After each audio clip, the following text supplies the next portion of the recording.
Good evening, everybody.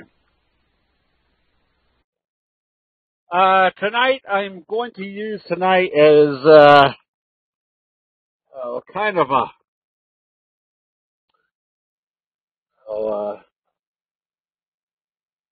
illustration, or I guess a subtle promo.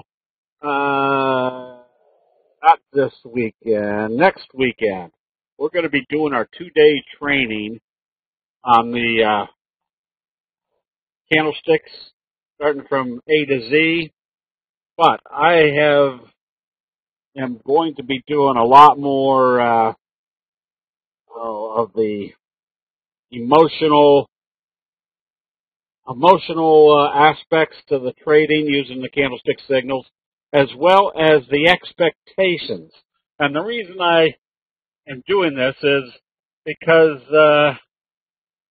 today, even in the our chat room, somebody posted in there 4 or 5 symbols that had not worked well since August 1st. And so their question was, should we be resetting or doing another strategy? And I looked at them, and they all fit into the parameters that when they started out, they were good buys. But at some point along the way, they had reversed. So not only is the candlestick analysis excellent for finding when it's time to buy, but it's also telling you when it's time to sell. And that's where most people kind of lose, lose grasp, I guess. I know that 1/3 of the trades that I put on aren't going to work. I also know 2/3 of the trades that I'm going to put on will likely work, but they may only be up 0.3%, or they could be up 300%. So part of using candlestick analysis is analyzing when trades are working and when to be back out of a trade. Because there's only one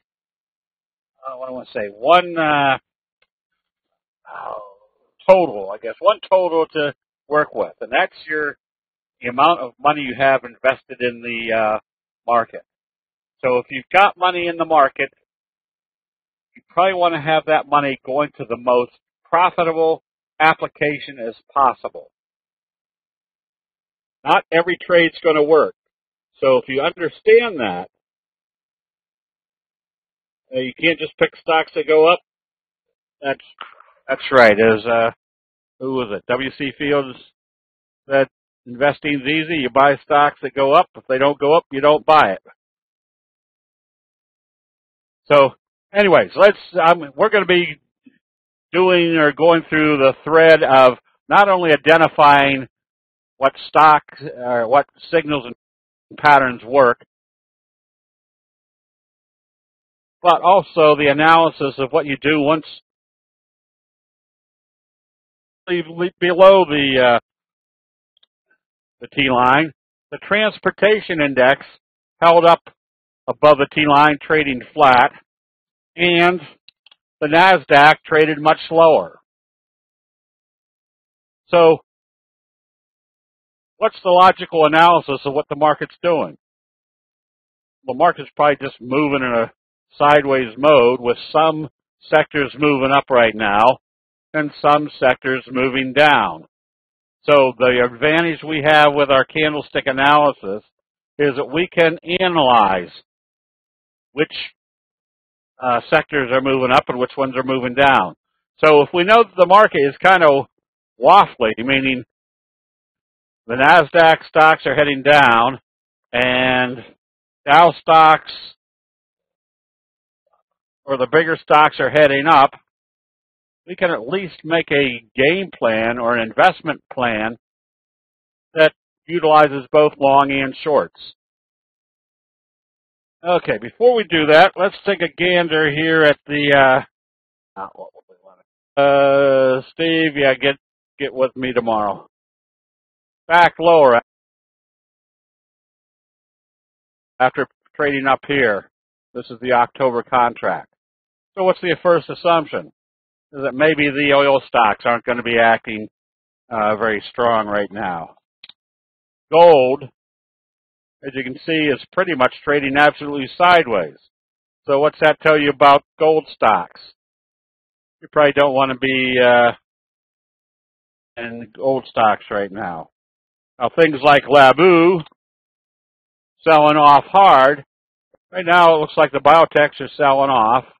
We can still use the very simple signals and patterns that we use every place else. And this is why the two-day training is very comprehensive as far as not only educating you on which signals and patterns work effectively, but how to use them in combinations with each other. For example, this right now is a bullish engulfing signal telling we have an uptrend until we have a dark cloud. This is a very simple trade right here. You have a bullish engulfing signal occurring in the oversold area. You have a dark cloud occurring in the overbought area. It tells you when to buy and when to sell. Today, we had a doji yesterday. Today, prices gapped up. And where did it gap up to? Right here to the 50-day moving average. And then started trading positive. Why was that something to go after even though it gapped up? Because we already knew we had an inverted hammer Harami. Harami tells us the selling has stopped. The inverted hammer gives us an extremely high probability trend reversal, like 95% or greater, that if it opens positive the next day, we're going to be in an uptrend. So, and then with a doji gap up, your best friend, through the 50, this puts you in just knowing the simple trading rules, trading patterns. And again, this is not having to learn formulas, analyzing what everybody else is doing based upon their analysis. So, again, every time we put on a trade, we know the probabilities of being in the right direction are highly in our favor. The other side of that coin is we also know that probably 1/3 of our trades aren't going to work. When we come out of a bad trade, it's not because we did anything stupid or we analyzed wrong. Probability said that trade's not going to work. Close it out and move on to one where the probabilities are in your favor. So what I'm going to do is kind of go through some of the positions that we have and why we have them based upon simple trend analysis. OCUL is one that we're holding on to, and it's got one very simple parameter at this point. After it kind of broke out through the 50, what we do is stay long as it stays above the T-line. RRD, another one that had G-type day followed by a gap up. You know, it back and filled a little bit today, still implies that we should be in a 45 degree to the upside. The logic of candlestick analysis. The graphics of candlesticks is the investor sentiment at places everybody else is watching. Notice we have kind of an evening star signal, a big up day, a doji, and then a down day. If intraday move below the T-line, sell, or wait for it to close at or below the T-line. No, if it trades below the T-line, you close it out, because the probabilities have gone against you. As soon as you close or start trading below the T-line, in a case like that, you close it out. What's the worst case scenario? You close it out, it trades down here, then turns around and comes back up. You can always buy it back, knowing that if it's going to close above the T-line, you want to be back in it.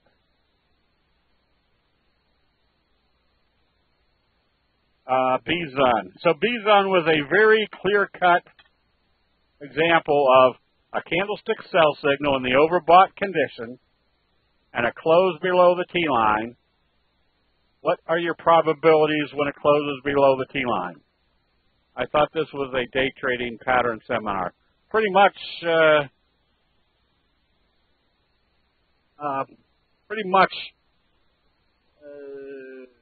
trading today.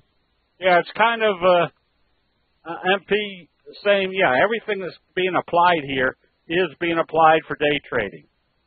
So I'm just getting right now into the different patterns. Yeah, we did another day trading a few days ago. But this is going to be kind of day trading using the signals and patterns to tell you when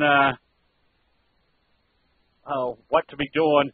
So this is why I've kind of incorporated it into what we will learn on a 2-day training, that if we know we have a doji and we know what our simple doji rule is, which is the price is usually going to move in the direction of how they open it after a doji. When it opens lower, and you can see that it opened lower and failed at the 50, that becomes your day trade. Now, for the day trader, yeah, obviously you're moving in the right direction.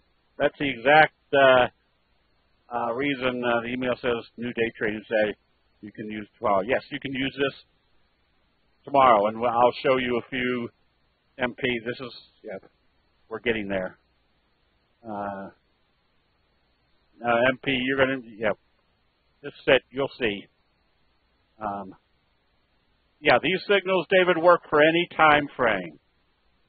If you go to the very basic definition of a candlestick signal, it's the accumulative knowledge of everybody buying and selling during a specific time frame. It works just as well on a 1-minute chart, 10-minute chart, hourly chart, monthly chart. It's all the same. So part of this, and I'm kind of skipping over this MP, that if I saw this doji right here at this level with stochastics up here in the overbought area, that if it opened lower the next day, I can be shorting it immediately. And we're going to be getting to a few more of these here. So just kind of sit tight. Matter of fact, we're probably going to keep everybody way over time like we usually do. So part of that day trading was based upon this type of pattern. As far as a swing trade, we already knew on Western Digital that we had this doji gap down. So we had a doji yesterday that if we were going to swing trade, that became a good trade. Now, if you're a day trader / swing trader, what's our simple rule of the doji? It's going to move in the direction of how they open after a doji. In this case, when it opened lower, what type of pattern can we expect immediately? A bearish doji sandwich. That gives us a lot more confidence to start shorting this immediately versus having to wait for any confirmation. Because of this pattern, the doji sandwich. That same scenario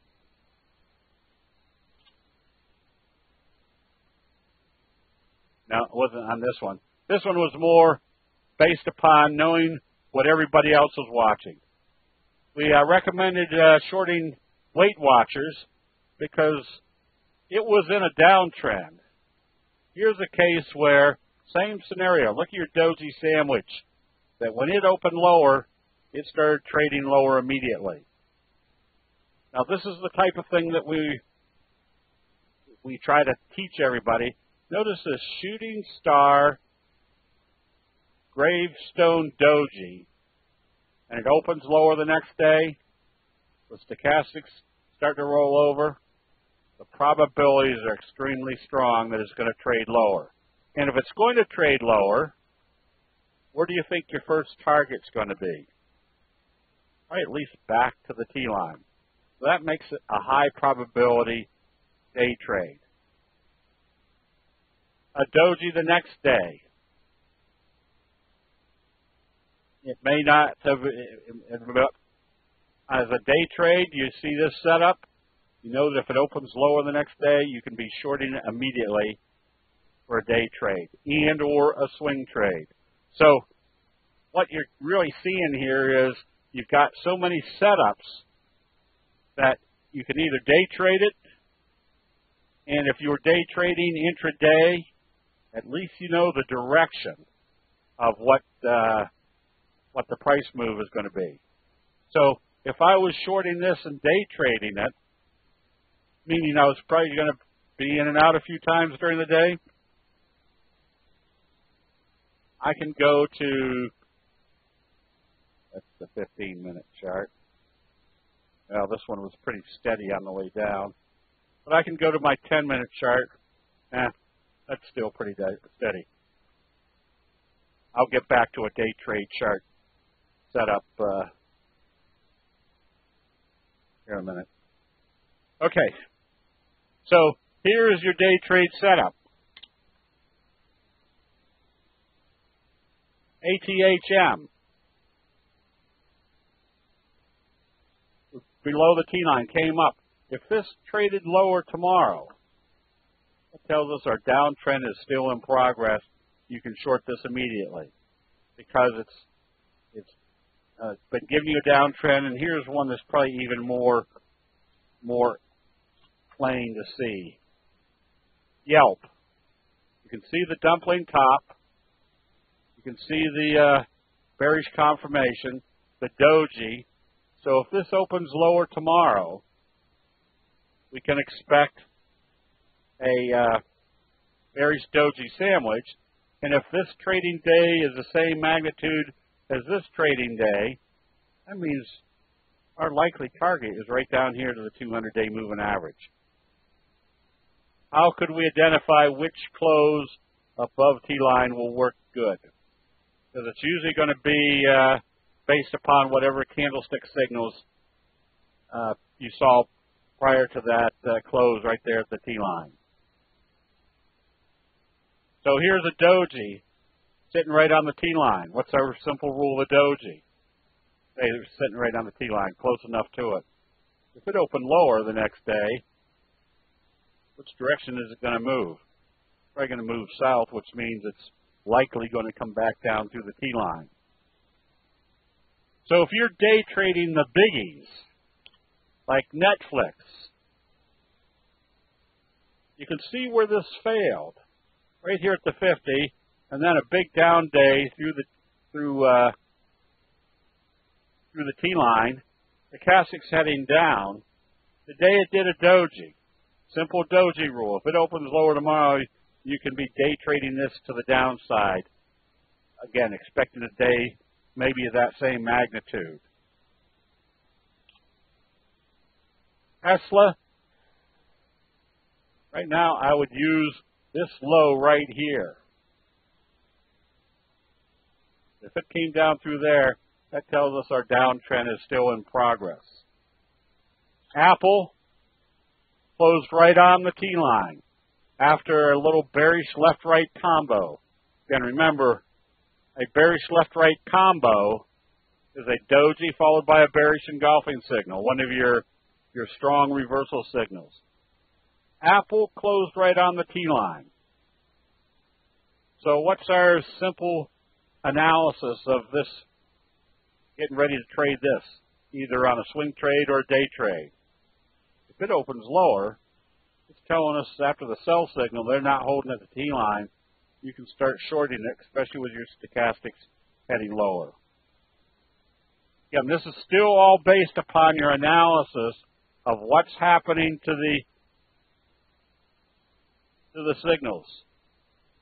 Notice how, let's see, I want to do, I forget, we had drawn a trend line that came right up through where, right here, hit the top of that trend line, and then it started selling off. Today it closed below the T-line. Another one that if it opens lower tomorrow, you can be shorting it. Let's see, we did level. Now, so here's what is going to be the evidence of higher probability trades. This isn't it. Somewhere right up here was a trend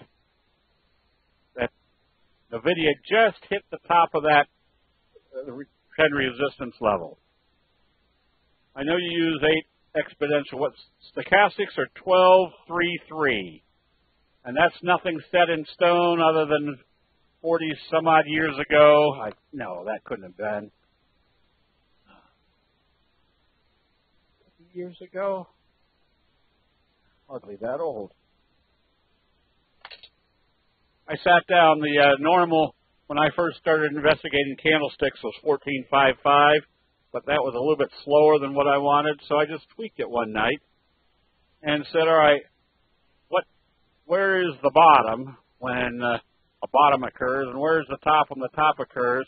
So I did 14.31, 12.5, 2, and finally ended up with 12.33, and the decades rolled by. Yep. And then, so they've worked again, both for my day trading as well as my swing trading. All right. So the reason I wanted to show this is once you hit a resistance level and it starts selling off, close out the position. Somebody asked me today, when it was trading a little bit lower, should we get out of KN? And it was holding up well, and I said, wait to the end of the day. But what I have discovered is, look where your fry pan bottom breakout should have occurred. It failed, and then it traded lower. So what's the most prudent thing to do at that point? Close out the position. Why? Because if this is a pattern that told us the bulls were taking control and they fail to break out, you don't have any probabilities in your favor. You've got the prospects of something like this happening.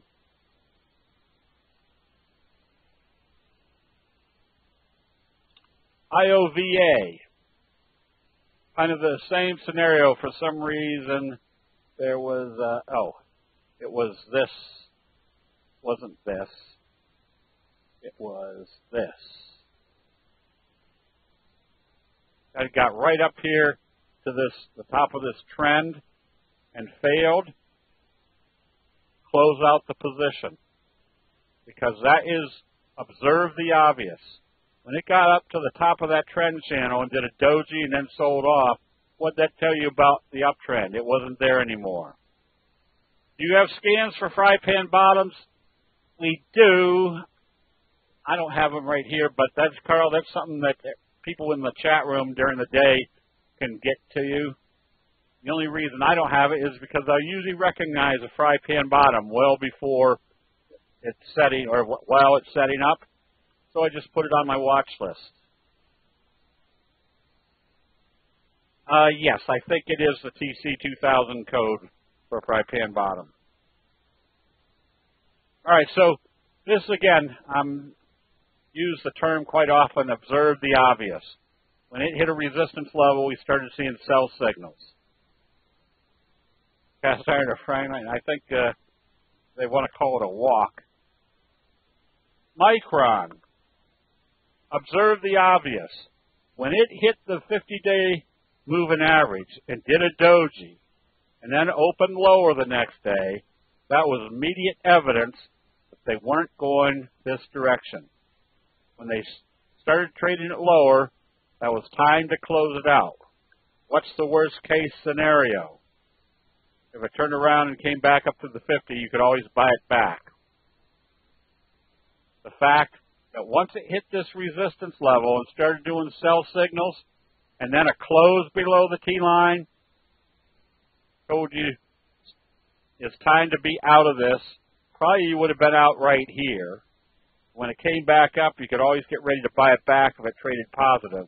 But the fact that when they failed at a major resistance level that everybody else can see, and again, this is the advantage we have with candlestick analysis, is that we can see exactly what everybody's decisions are at levels that everybody's watching.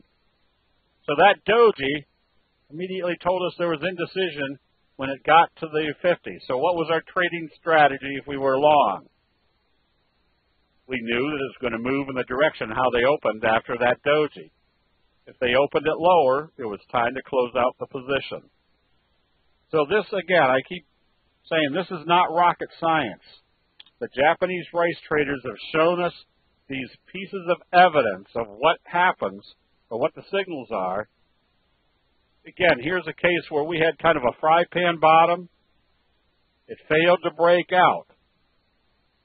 If you were long, should have been back out of this position, or at least back out right here. Because once you close below the T-line, the prospects of going lower improve dramatically. How do you judge what the choices are tomorrow for Micron? Well, pretty much right now there's nothing here.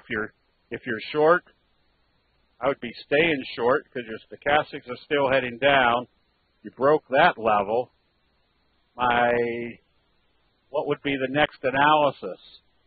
Probably watching to see where the support level is, which means you're probably heading in this new direction. Or not this new direction, to this new support level. So best to wait for new patterns to develop. Yeah, there's nothing right now in Micron that tells you want to be a buyer. The stochastic's heading down. You've had sell signals, a failure. They're still selling it off. You don't get into this until you see a buy signal. We buy some stocks with a close above the T-line, but the next day it trades below the T-line. Then what to do?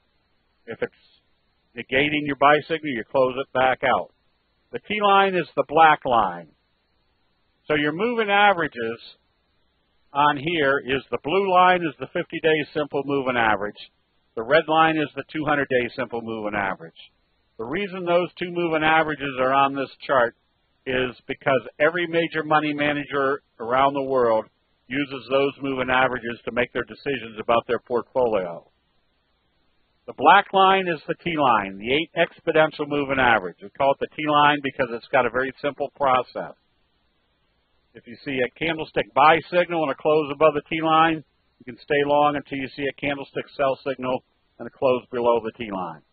With the caveat that the further away you move from the T-line, the higher the probability it's going to come back and test it. Aftermarket for this up 63 cents doesn't mean all that much. If you go back a few weeks, the trend line is where it bounced off of.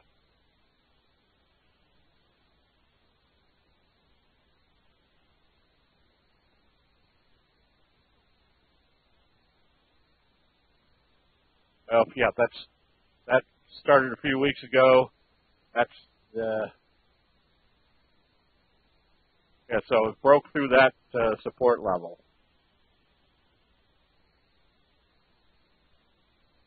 All right, let me jump into a few more here.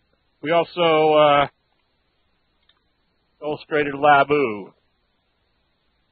This is why you want to know your signals.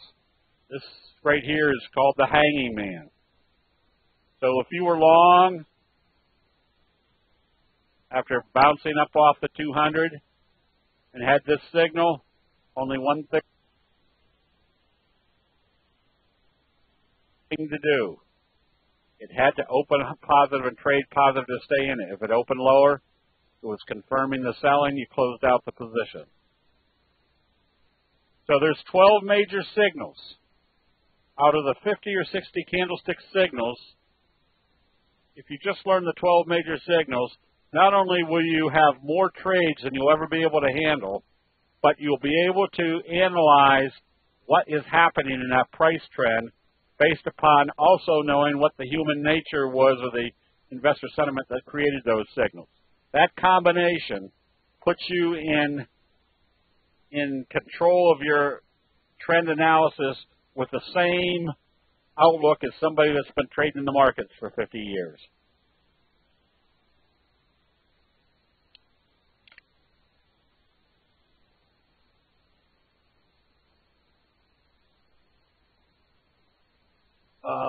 see, what am I doing? Okay. So a lot of people say, well, you're looking at signals or patterns afterwards. Do they always work? Anytime you see a candlestick doji in the overbought condition, if it opens lower the next day, the probabilities, Jake, a hanging man will occur at the top of a trend. A hammer will occur at the bottom of a trend. They're the exact same formation, it's just where they occur in the trend. Be the same scenario as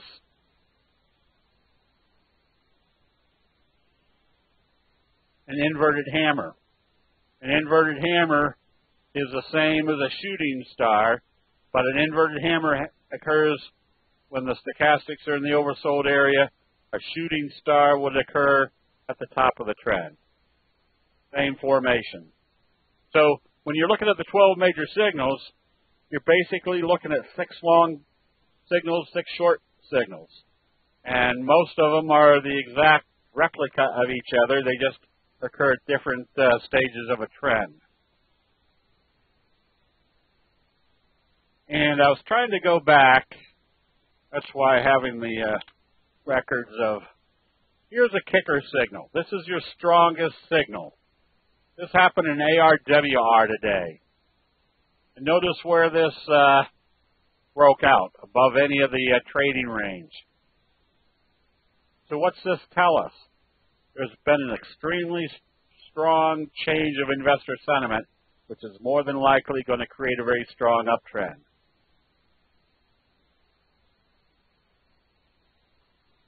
Where are the kicker signals?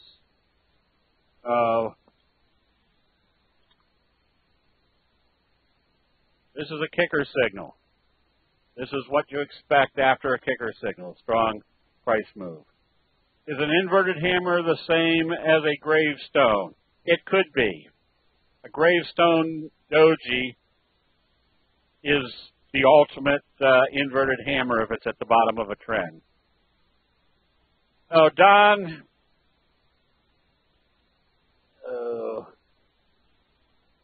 the kicker signal is the most powerful of the reversals. Then we have what we call the best friend signal, which is a doji gap up. And then you have not so much the signals, but as well as the patterns, like a slow curve breakout, a fry pan bottom breakout, a J-hook.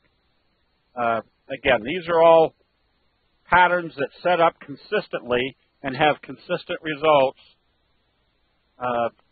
Again, that the Japanese rice traders have illustrated for us over the last 400 years.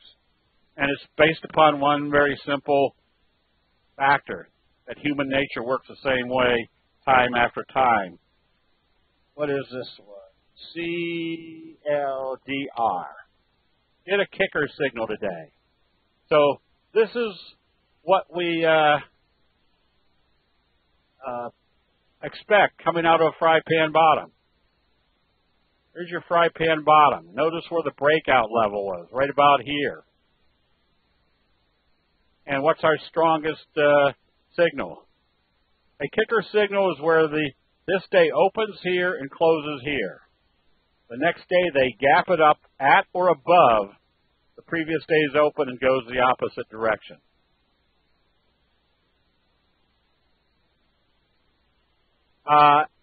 Jake, anytime I see a kicker signal, and this is the benefit of having our Candlestick chat room each day, is people say, oh, look at XYZ.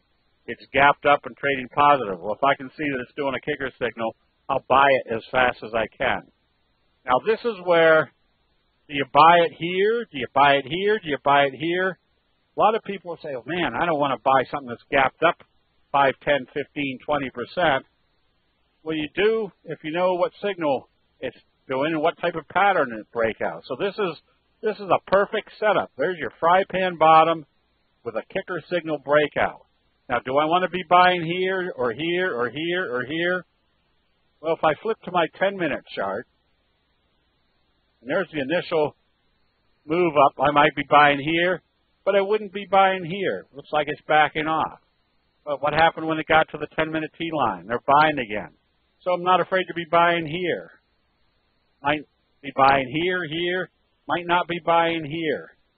Could be buying here because notice what it was telling us, that they weren't closing back below the T-line. The bulls were definitely in control.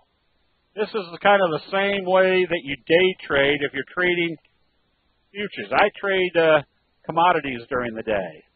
This is the 10-minute chart on lean hogs. And today they gapped it up, as we saw in the daily chart.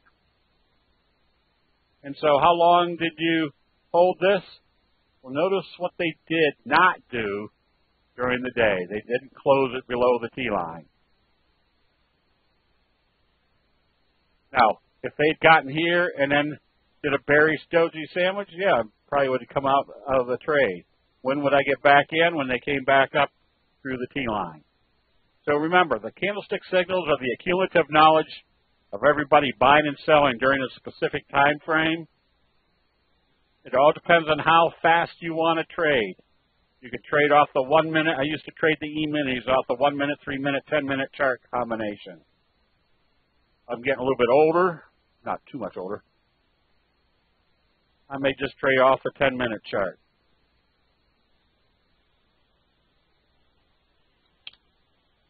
So this is what you should expect coming out of a fry pan bottom. You can see right about here is where the indecisive trading started. You could be buying here. How long do you hold this? As long as it stays above the T-line, with the caveat that the further away you move away from the T-line, the higher the probability it's going to come back and test it. So you're in the overbought area. If they move this up big tomorrow, I just flip to my 10-minute chart and start watching to see when the 10-minute chart means, Brian, I tell people, if you learn from your mistakes, I'm one of the smartest traders you're ever going to come across. I've made every mistake you could think of. Now, fortunately, with candlesticks, I can see where the probabilities now are in my favor. So if this started trading up strong tomorrow, further away from the T-line, then I'd flip to my 10-minute chart to see when, see that as long as it stayed above the 10-minute T-line, I was all right. It looked like a close below the T-line on the 10-minute on lean hogs. Yes, but notice where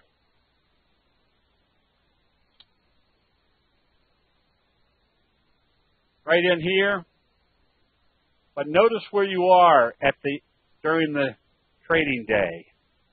You're right near the end of the day.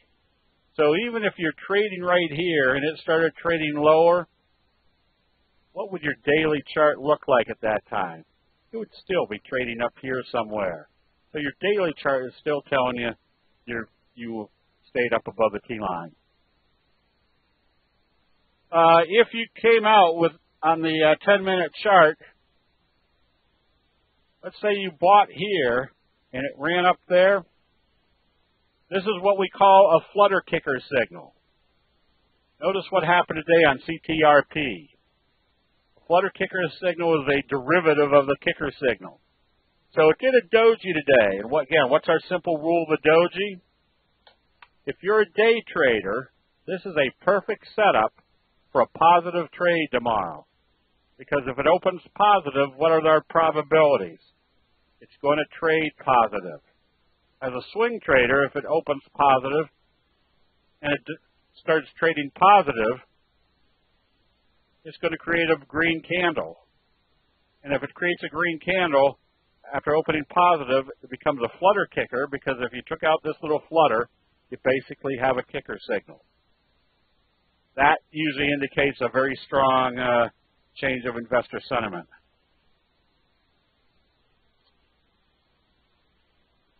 So these are the type of patterns that you look for. Look at our strong buy signal right here. There's a simple candlestick rule that the bigger the signal, the more compelling there's been a change of investor sentiment. So it closed right here. Now, probably didn't see this during the day, but when we did our scans at night, there was a big percent move. So what's our criteria the next day? If it opens positive, confirming the signal, it's also telling us the T-line's not acting as a resistance. We want to be a buyer. Well, they opened it lower. This didn't execute. Well, the next day, they closed above the T-line. That was yesterday. So today, when they started trading positive, you could be buying it because there was your signal finally confirming. So the day after a kicker signal, if it opens above the close, you could buy. Would you set up a stop? If so, where? Because of the strength of a kicker signal, usually I don't want to see it close back below the open of that first big candle of the kicker signal. Joel, hold on to your individual charts. When we get done, I'll tell Jim to do the double line and then type in what symbol you want to have analyzed. On a positive open, would you buy immediately or wait 30 minutes? Mike, I don't care who's buying during the first hour. What was the one that we were just looking at?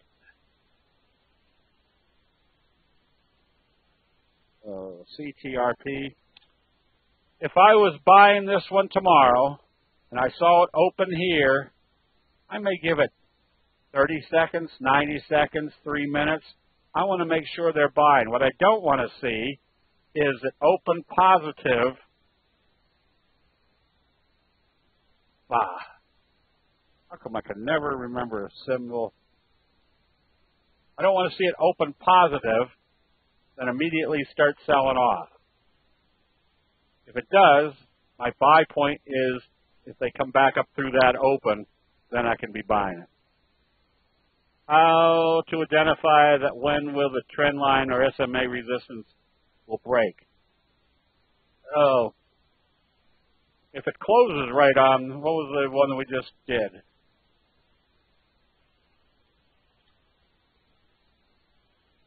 This one showed us that they broke it. If it opened positive, it was telling us they were confirming the signal and they broke the T-line. Well, they didn't.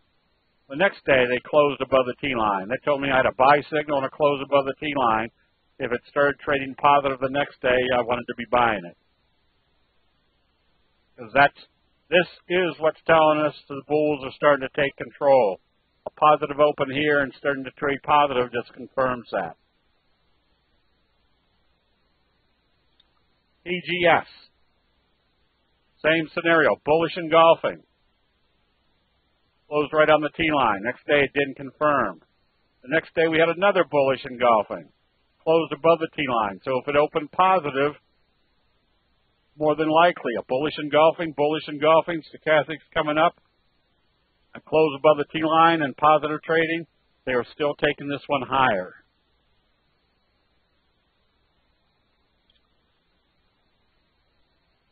Loma, kind of the same scenario. Bullish Harami. Didn't confirm. Bullish engulfing. May not have bought it today until we saw it close below the T or above the T line. But now we have a bullish Harami, hammer signal, bullish engulfing, close above the T line, broke this downward trend channel. Now you can think about buying this one on positive trading. So everybody, all the professional money managers tell you, let your profits run, cut your losses short, but they never tell you how to cut your losses short and let your profits run. Very simple criteria. If this opened positive tomorrow, it should be trading positive. Where should it not close? Back below the T-line. If it does, you close it right back out again. If you buy within 30, 45 seconds, how do you accomplish this? You create a trade and save it? No, Roy, I use Thinkorswim. I can type in an order in about 7 seconds and hit buy. How do you evaluate whether there's a change in investor sentiment or just one day's order flow imbalance when an institutional places a big order? Because we're going based upon probabilities. If you're in a downtrend in the oversold area and you see a candlestick buy signal, the Japanese rice traders say you probably have a reversal. There are times where you might be in a downtrend and see a big up day. Yeah, if it's not in an extreme area of the you're overbought or oversold, that might be just somebody closing out a position. But the probabilities say that if you see a candlestick buy signal in the oversold area, prospects are pretty good that you've had a reversal.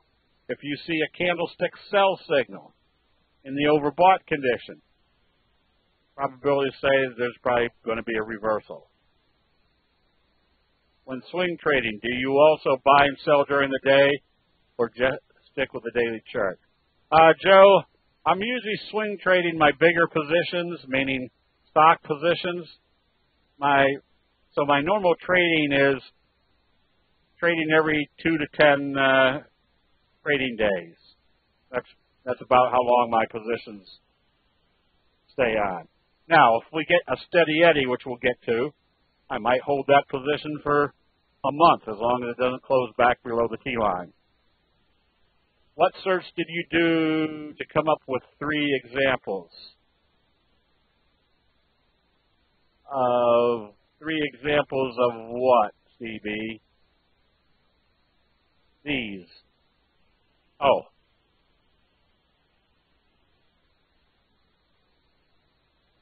I don't remember. Oh, probably just a simple scan saying which stocks had the biggest % move today. These all probably came up on those scans.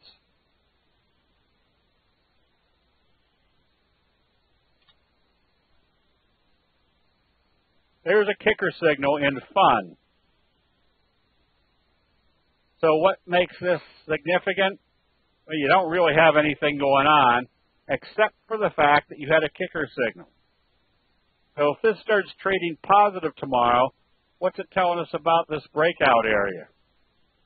Probably breaching it, then you've got a new dynamic. Why would we be going after it? Because it did a kicker signal today. I did a % move up today during the day and got 200 stocks. Yeah, CB, what I do is I take my trading universe and I scan it by the biggest % moves to the upside today. And usually by the time I scan down through 50 or 60 positions, which I can do by hitting click, click, click, click. Anytime I see one that looks good, I flag it so I go back and look at it later. But I can go through 50 or 60 charts just visually analyzing which ones have the best signals in probably a minute and a half. Now, if you're just learning candlesticks, doing the same scanning techniques, it may take you 10 to 20 minutes each day to find the best trade setups for the next day. And we'll do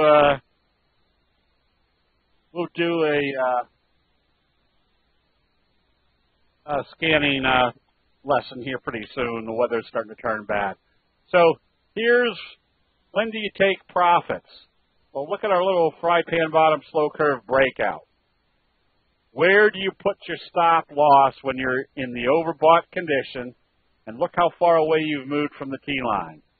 You definitely don't want to see it trade back below this level.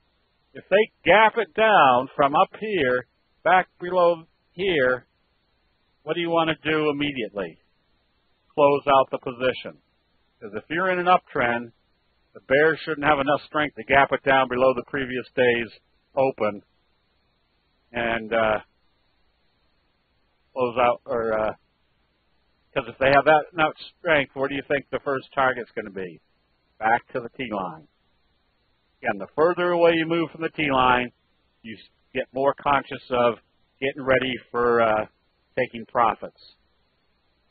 If you're swing trading, do you typically buy options or the underlying stock? Bruce, depends on the size of the account that I'm trading in. If I've got a $500,000 account and we're trading 12 positions, that whatever that turns out to be, $40,000 a position, I'm usually trading the stocks. If I'm trading a small option trading account, I'll be trading options. So it all depends on, it's not what I typically do. It's based upon what do you like doing. Or if you're an option trader, you're still using the same charts because you're trading the underlying entity.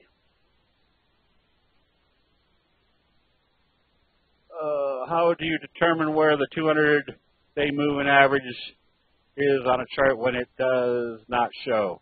You just make your chart smaller, meaning more time on it until it comes on. Jake, bring it up after I tell Jim to do the double line. We've still got a bunch of illustrations here. There's your kicker signal on BSI. How long do you hold on to this until you see a sell signal and a close back below the T line?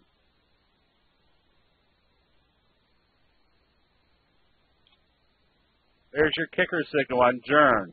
And where did this kicker signal occur? Right here, kind of a fry pan bottom breakout area. So what's your criteria? You just stay long until you see a sell signal and a close back below the T line. Yes, TLYS is a bearish kicker. So the signals work just as effectively on the bullish side as they do the bearish side.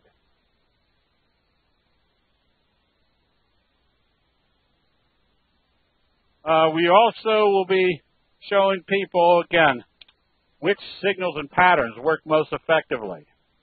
This is ODL or FL, Old Dominion. You can see what happened when it came out of this fry pan bottom. These are what we're looking for. So we're buying right in here, or maybe even right here, knowing that if they broke out, that's where your big moves are going to start occurring. Was there a sell signal? Yes. Look at your hanging man, doji, gravestone doji, gap down. You would have been out right here. If you had held on for some reason, now you probably should have been out somewhere in here because that told you when they opened lower after a doji, they were heading down to the T line. So right now you should be out of this, and maybe probably wouldn't be short because you're getting toward the oversold area. What was the sell signal? That one right there with the doji gap down. Okay, I've heard you say a couple things that seem contradictory, all right? When you get an overbought and far above the T line, you close out after you close before the last up day. And B, you don't sell until you have a sell signal and a close below the T line. Now, remember, we said the further away you move from the T line, the more likely it's going to come back and test it. So if I see something, which one was that? I forget. No, that wasn't. Which one was there? Can't remember. The one that did a kicker signal, but it was well above the T line. Oh, TLYS. This magnitude of distance between here and here told me that as soon as I saw a sell signal, I could anticipate it was going to come back and test the T line. Now, if I owned it here and saw a sell signal, I'd wait for it to close below the T line because it was right there at the T line. Does that clear things up?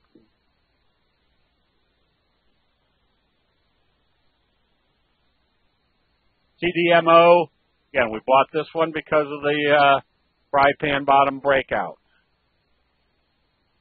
See SCVL. This is what you can usually expect right here at the end of a fry pan, a little whipsaw. But this is what we're looking for, is that big breakout. That's why this one is so compelling, because you can see what happened right here at this fry pan bottom, kind of a whipsaw, and then the breakout.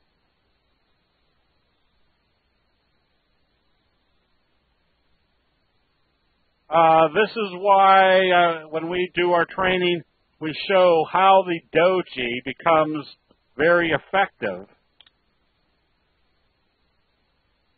Because look at our best friend signal, smack dab off the 50. A doji gap up. And how long do you hold on to this? Until you see a sell signal and a close below the T line. So if you're long on this one, you stay long. But now what's our next expectation? If it opens positive, it's going to move in the direction how they opened after a doji. You've got a J-hook pattern. So that even tells you that if you if you miss this move, you can get ready to buy the J-hook pattern, because we know this move right here will be the same magnitude as this move right here. So even if you miss this, you can take advantage of the next move based upon that pattern.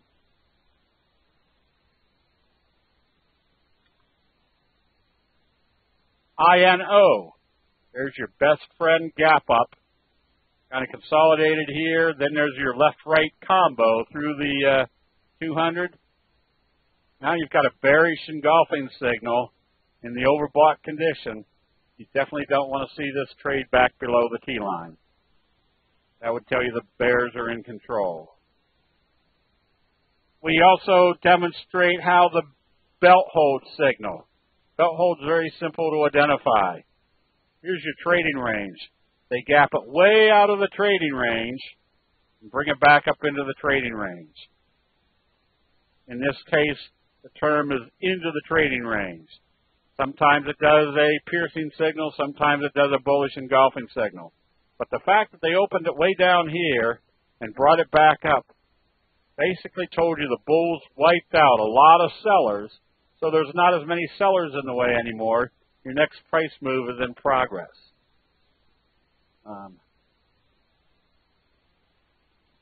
Is there a way to scan for doji followed by a kick or a gap up? Yes. Yes. So if you're scanning for dojis in the oversold condition, meaning looking for a doji that occurred when the stochastics were below 20, now I can put that on a watch list, and if it gaps up the next day, I can be a buyer. But more than likely, I'm not going to see it at that point. I'm going to see it at this point, right here, where I've done my scan, and this was a big percent move that day, and I looked to see that he did a doji gap up. I'm getting ready to buy on positive trading the next day.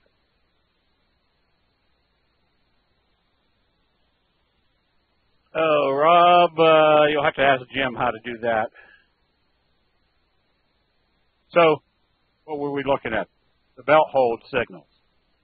Again, tells you they've wiped out a lot of sellers, which means there's not as many sellers in the way.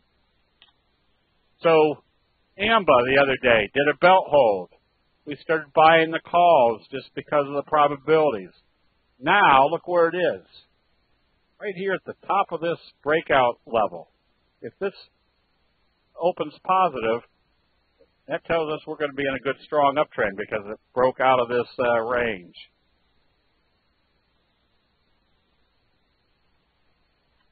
DRNA. A belt hold can work in the opposite direction too. When they gap up and bring it right back down into the trading range, that means the sellers took control. If it opens lower the next day, you want to be going short. I think that same scenario occurred over here. Look how they gapped bike up buckle. Came back down and did a bearish belt hold, bearish engulfing signal, starting that downtrend. So these are all signals and patterns that once you learn them, your investment probabilities become dramatically improved. Well, what's going on here? Funko. I know they've been following this one in the chat room. Notice how when it came out of this fry pan bottom, there might be a day that you would have closed out. However, the longer a trend continues, but if I have a day like this, notice that there wasn't a real sell signal here. This was just a down day.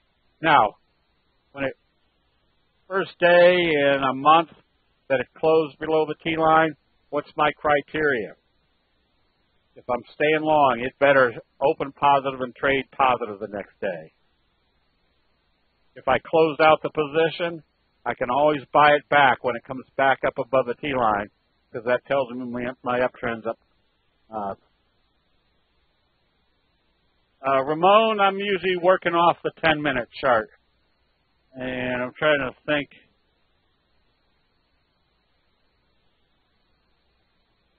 Oh, I didn't day trade very much today in this because when it gapped open, I knew I was in an uptrend. And so I didn't really have to trade it all that much. I was ready to take profits in here if it started coming back, which it really didn't. So on days like this, opens here, here's my sell signal. I take profits. Where's my next buy? If it comes back up through this level, it didn't. Now I go short. When do I start covering? When I see the first signs of buying in the oversold area. So now on my 10-minute chart, I want to be a little bit more precise. As soon as I see something setting up on my 10-minute chart, I can flip to my 5-minute chart, say, all right, what's happening here? That gives me a little bit quicker view. What's the green line that seems to hug the candlesticks? That's the 3T line. And the 3T line becomes more relevant if you start moving too far away from the T-line. So notice over here, lean hogs really took off, then did a dark cloud, and then started trading back below the 3T line. Told you they were probably coming back to test the T-line. So that told me I wanted to take profits and then maybe start going short.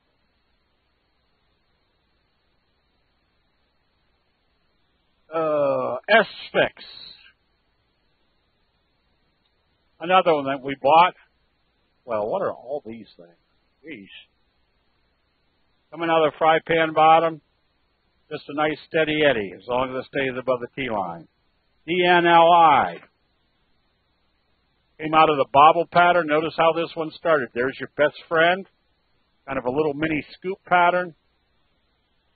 Failed here at the 50, but notice what it did when it pulled back. It never closed below the T-line. You could be buying again here because now you have what we call your bobble breakout.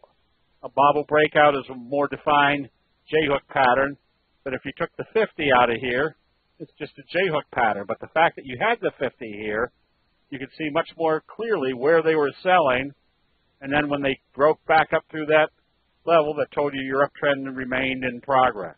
How long do we hold on to this? As long as it stays above the T-line. There's a nice steady eddy in progress. These are what you're looking for after a good, strong price move. Oh, pshaw. Oops.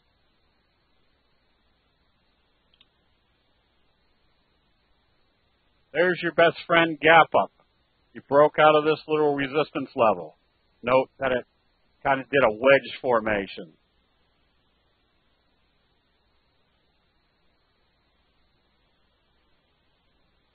Broke out.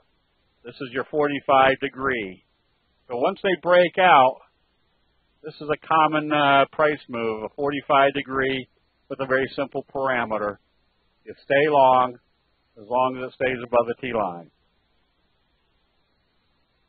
All right, so these long positions, or candlestick signals showing the long positions, work just as effectively on the short side. There's your bearish engulfing. There's your bearish doji sandwich.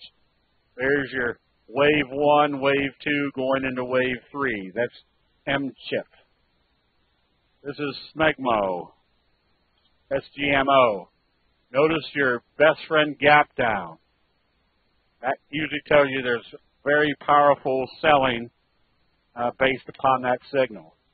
JWA, there's your bearish doji sandwich. And where did this occur?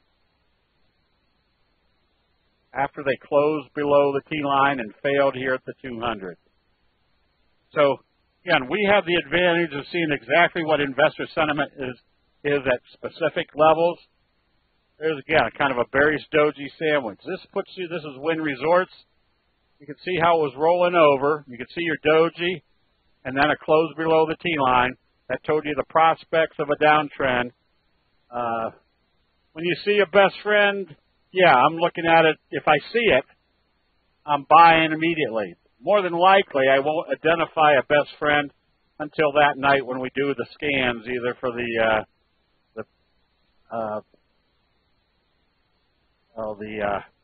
biggest percent moves, either going long or going short.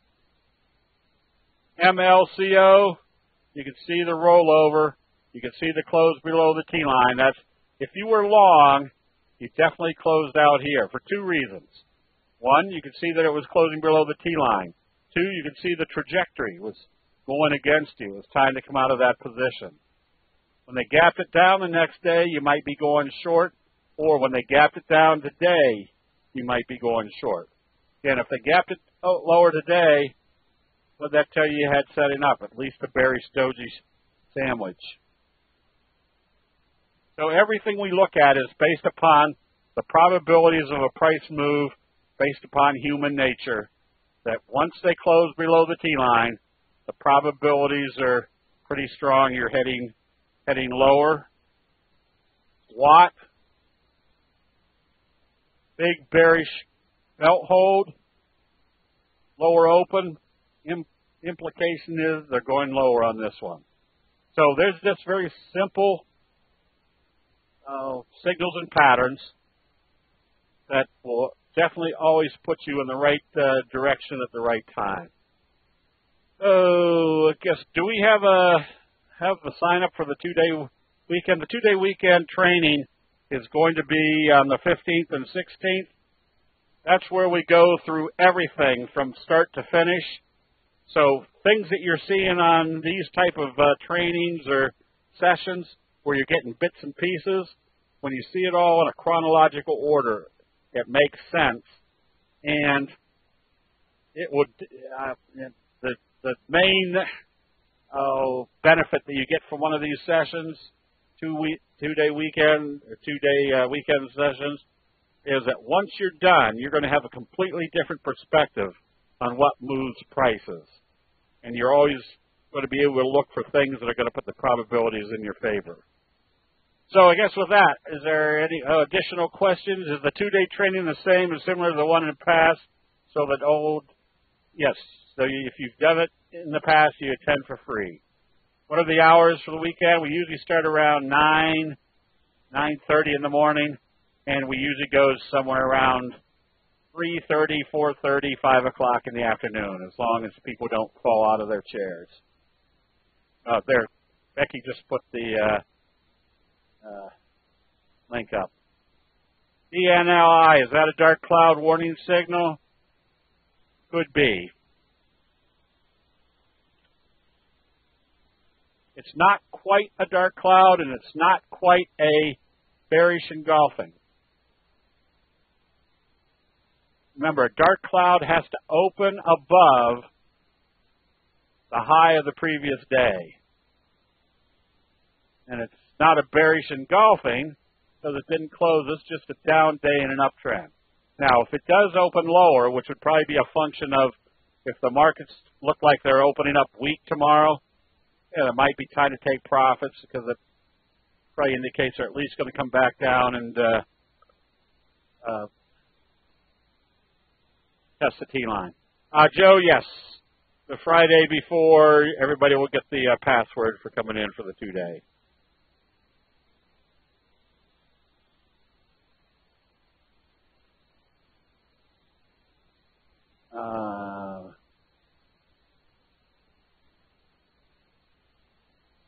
AGX.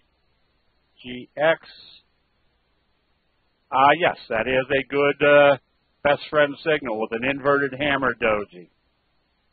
Now, that was obviously a big move, so you might expect a 45-degree off of there.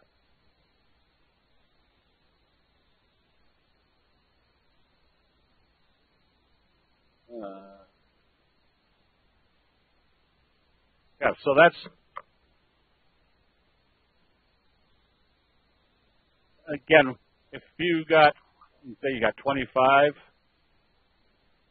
all right, you pick out the ones that show the best, that might have gapped up above the T-line or through the 50 or broke out through a trading range, something that tells you there's been a dramatic change of investor sentiment.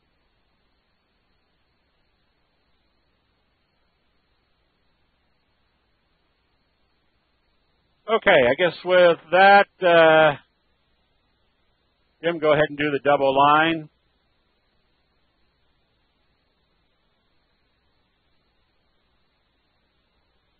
And then 4.8 seconds. Oh, JB, they're the same as what they did right before the close.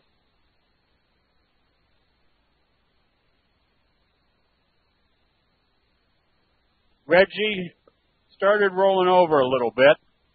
I would have closed this one out today because it closed below the T-line, and look what's happening to the trajectory up here. So if you stayed long, it has to open positive tomorrow and trade positive. If it trades lower, close it out. HTRX, that's not anything to write home about. Boy, just not enough movement in it, JP. I'd probably be someplace else. If anything, you can short it on weakness, but your percentage return, as you can see, is not going to be all that spectacular on that stock. AVEO, get a doji right here on the T-line. It has to open positive and trade positive. This is your classic. There's your fry pan bottom, breakout. Now you're looking for the J-hook pattern. Las Vegas, stay short. Ever since kind of your Barry's doji sandwich, stay short until you see a buy signal. Microsoft. Never trade Microsoft because it doesn't have a big percentage move. Right now, I would suspect they're coming back to test the 50-day moving average. Cisco. Cisco has to open positive to stay long. If it opens lower, close out the position. DRXC, just stay long as it stays above the T-line. B-cell, I would have closed out today with it closing back below the low of the gap-up doji. Tells you the buyers aren't there. FXE, the euros, it's flat as a pancake. It's sitting right smack dab on the T-line.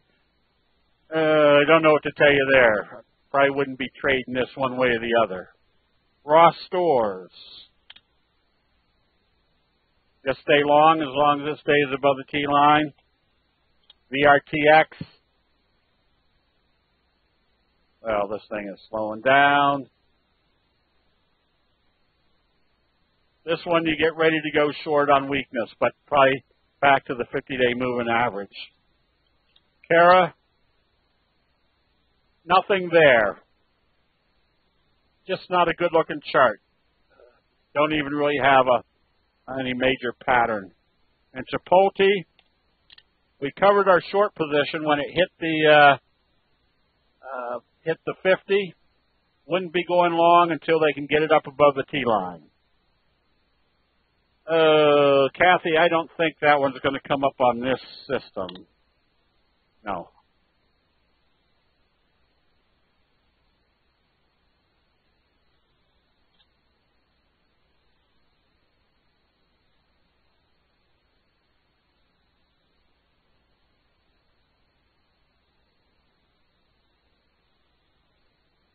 Whoops, hold on.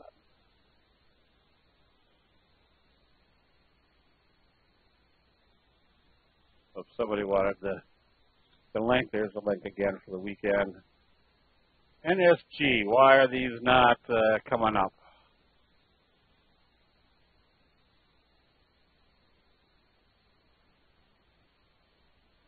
Oh, yeah, let's see.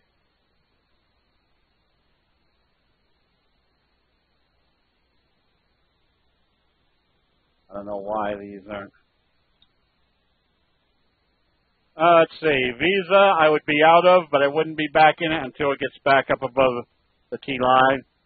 Square, you just stay long as it stays above the T line. ALIM, oh, that one's in the process. You better see a lot of volume on this one. I'd be a buyer of this one if it started trading above the 200 tomorrow. SUPV, you can be buying this one because of the big bullish signal now trading up above the T line with the expectation that your first target is up here toward the or at the 50-day moving average. The S&P 500, it's trading below the T line. I would suspect some more backing and filling on this one. And the 20-year bonds, you can see you're kind of a big wedge formation, so it's really not going anywhere. You might see a little bit of a pop up to the 50, but it doesn't look like anything that looks like a real good trader. I don't know why NSG. NSG is just not coming up. BABA, you stay short. Again, there's your big bearish engulfing belt hold. Then there's your dark cloud. Then there's your close below the T line. You stay short until you see a buy signal. Bob, yes, the emotions is going to be all kind of added into to this session. The emotions as well as all the trading rules for each one of the signals. And I'm going to kind of mix in the top traders as we go through each signal. Like when we do the doji, we'll also take a look at the best friend and the left-right combo. Eli Lilly did a big hanging man hammer signal. This one definitely needs to stay above the T line, so it has to trade positive. If it trades lower, you want to start closing out the position.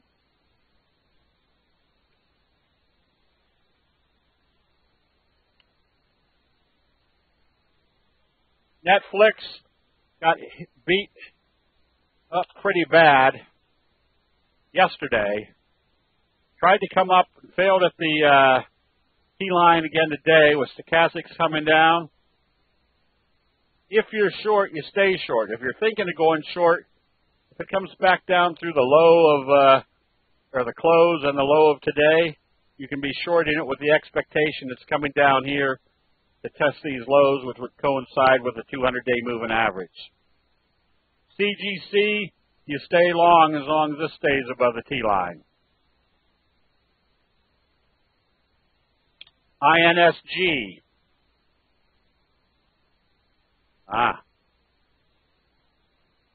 INSG. There you go. All right, now, remember, where do most people buy? They buy exuberantly at the top. So if you're long, you set your sell stop just below today's low. It should be opening higher and trading higher to stay in it.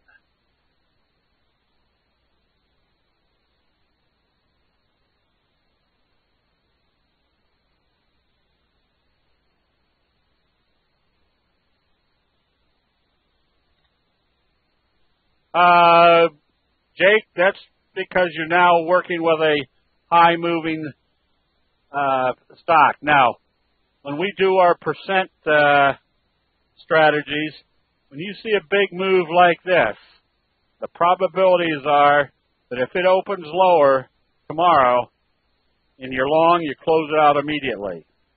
And you don't buy it until it comes back up to that level.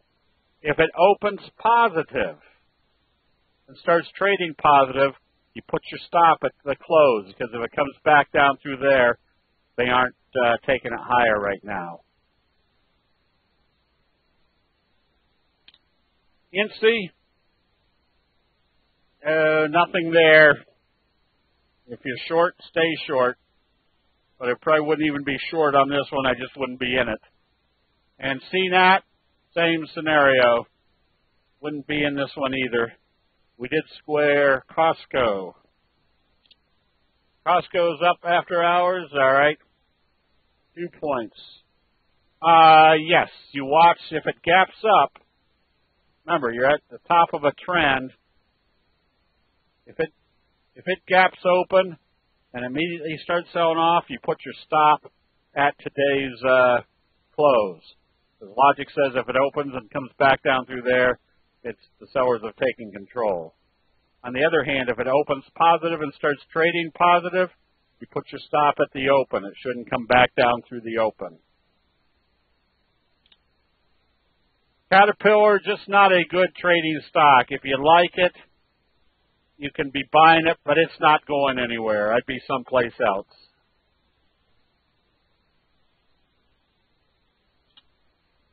AMRS, another one that has to open positive tomorrow to stay long. PBI, nothing. Wouldn't be long or short this one.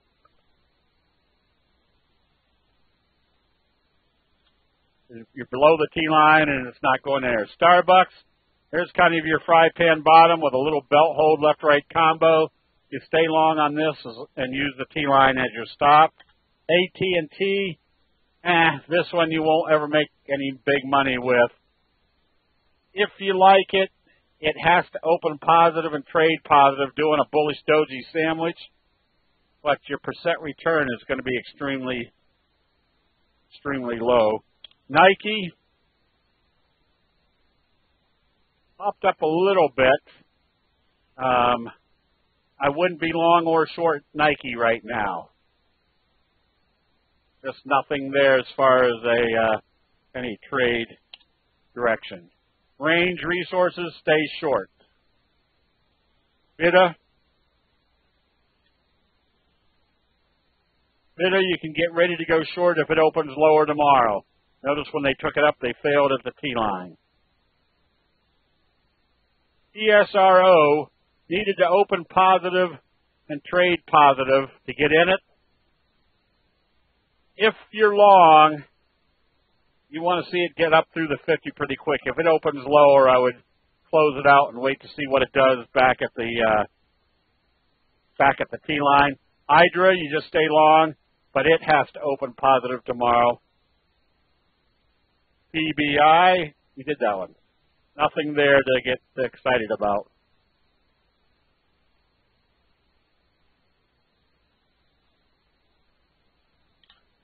OPK, another one that I wouldn't be long or short. You can see you're in a big wedge formation. I'd be someplace else right now.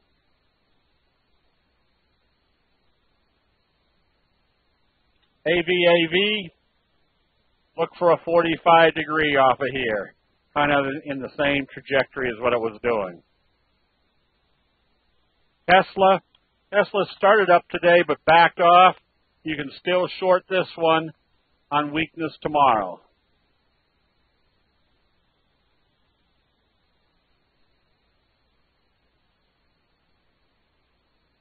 Beastie, if you're short this, you stay short, but you're in the oversold area doing a doji. I would cover any short positions on positive trading. I wouldn't be going long. That's, let's see. Joe, yes, that's the biggest bugaboo of most investors. You can have the best trading program in the world, but if you can't control your emotions or you simulate your emotions with your trading analysis, it's not going to do you any good, because that's what makes candlestick signals in the first place, is the usually incorrect human emotions. Crone, you stay long as it stays above the T-line. Looking at the SPY, Raymond. Whoops.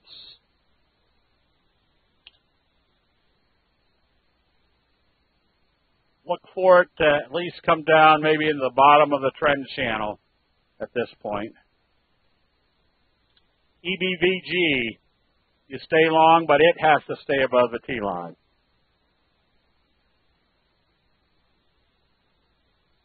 Oh, I know which one I was kept. OCUL is trading up here somewhere after hours, so you just stay long on this one. GG, nothing yet. If you're short, get ready to cover this if it trades back up above today's high. UTHR, stay short. HQH, stay short, but watch to see what it does here at the 50. Amazon backed off. You should be out of Amazon with the expectation they're pulling back, possibly back to the 50. You can always buy it back if it comes back up above the T-line.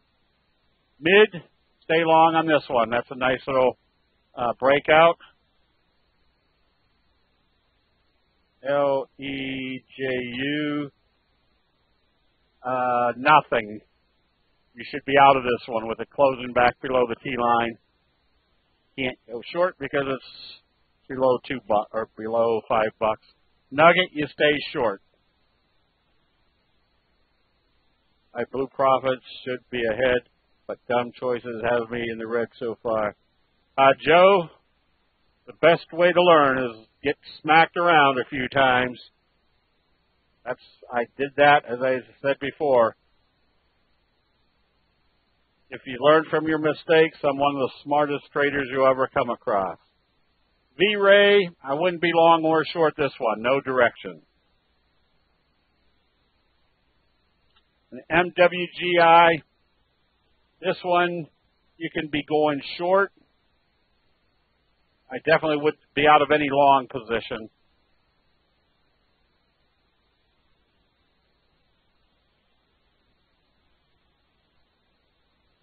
We did Caterpillar. Caterpillar, just not a very good trading stock. It's not really going anywhere. And one more, SWIR. That's a Morningstar signal. You can see where it supported. You can start buying this one on positive trading, and then just watch, make sure it gets through this downtrending channel. V-Ray on a fry pan bottom? No, not really. Notice where it failed. There was kind of your fry pan. Then it closed back below the T-line. That told you it wasn't working. Right now, I wouldn't have this anywhere right now. Just nothing there. UVXI, UVXY. That's a fry pan bottom. If you like it, you can be buying it. Obviously, watch to see what it does at the 50. All right, everybody. We got a mixed market, but it's telling us that they aren't selling it off yet. So you just kind of stay long.